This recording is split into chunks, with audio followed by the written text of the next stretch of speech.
Salut, mercredi 21 août 2024. Dans la série, je continue à vous prendre pour des cons. On va voir ce petit reportage. Donc, il paraît qu'on a marché sur la Lune. Bon, ok. Et il paraît qu'on voit des photos de la Terre. Alors du coup, là, ils nous ont dit... il y a une sonde qui a été lancée en mars 2023 et qui tourne toujours pour prendre de la vitesse. Écoutez bien ce qu'elle dit, hein. Du jour nous emmène dans l'espace. C'est une première mondiale. JUICE, la sonde de l'Agence spatiale européenne, vient d'effectuer une manœuvre cruciale pour se propulser à l'autre bout du système solaire. JUICE a frôlé cette nuit la Lune que vous voyez, puis la Terre dans la journée. Un moyen de reprendre de l'élan dans son long voyage vers Jupiter. La manœuvre s'est déroulée à plus de 6000 km de nos têtes.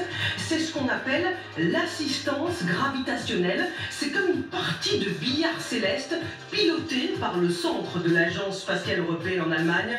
Une mission qui était très risquée car une toute petite erreur de la trajectoire aurait pu entraîner l'échec de la mission. JUICE a quitté la Terre en avril 2023 depuis Kourou en Guyane à bord d'Ariane 5. Le voyage vers Jupiter est très long, près de 800 millions de kilomètres.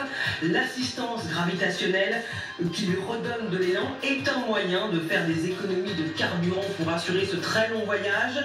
JUICE va effectuer d'autres manœuvres de ce type, notamment l'an prochain autour de Vénus. Et si tout va bien, l'arrivée du côté de Jupiter est prévue dans 7 ans, soit en 2031. Nous prenons de la hauteur. Ouais, on prend rien du tout. Bon, donc du coup, l'histoire c'est combien ça coûte.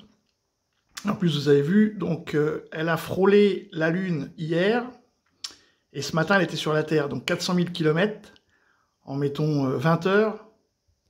Hein, je vous laisse calculer la vitesse de cette sonde. Tout ça à 0 degré dans l'espace. Hein. Bon, écoutez, le cinéma continue, la fable continue, pour ceux qui y croient. Salut les amis!